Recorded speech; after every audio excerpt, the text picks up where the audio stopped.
Evidently, we're here to talk about Punk Rock Factory and your forthcoming tour of your homeland of Wales. I mean, we started doing this as just a bit of fun back in like 2014, 2015. And it was just a couple of us just having a bit of fun on a Monday night and chucking a cover together and putting it on YouTube. And we never really had aspirations of it being anything more than that, to be honest. It was just we weren't in bands at the time, so it was a bit of fun and a bit of a release. And we did it for a year or so, and then it kind of fizzled out.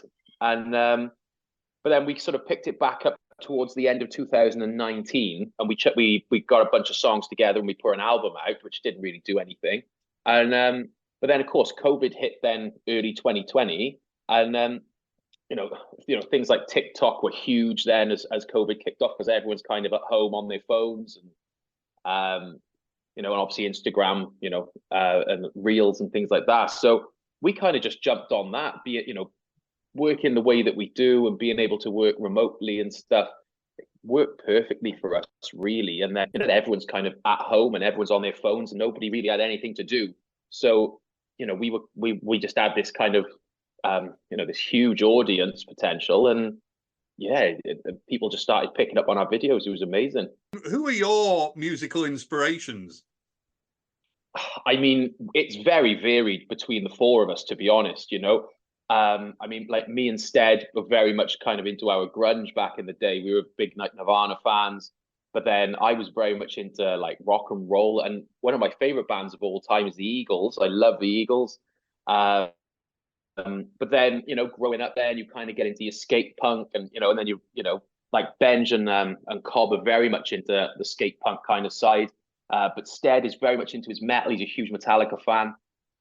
So we draw influence from a lot of different places. Like when it comes to vocals, I mean, I tend to find, especially when I'm doing things like backing vocals and harmonies and stuff, I do kind of draw a lot from like bands like the Eagles, with those almost kind of like country, barbershop kind of harmonies and backing vocals and stuff. So yeah, we draw a lot from a lot of different places.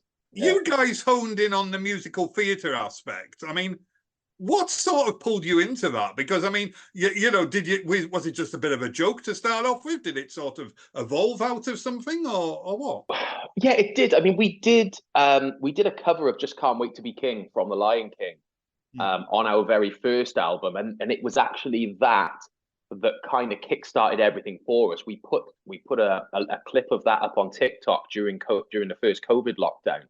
And it was that kind of triggered everything for us, really. We did that one Disney track, and it kind of kickstarted everything. So we figured, there's something in this. We need to do more Disney. So we ended up then working on a Disney album during COVID, and we pulled in some guests and stuff. And yeah, it was from there, really. And like I said, it's that kind of cult following that things like Disney and musical theatre have, that just really, really sold what we were doing, You've got a new album out as well. So what sort of stuff can people find on that?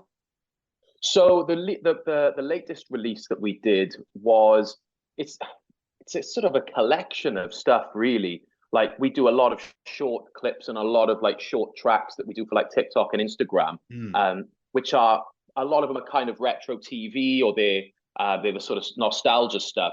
Because we did the Masters of the Universe album a couple of years back, which was like the retro cartoon stuff. So we've done Masters of the Universe, the Lost Tapes, which is kind of all these like shorter, little songs and little theme tunes and stuff that we've done. Things like the Toys R Us song off the Toys R Us advert and stuff like that. So that, like it's just stuff that people know and remember, and kind of, like I say, get a bit of nostalgia about, but done in our own kind of way,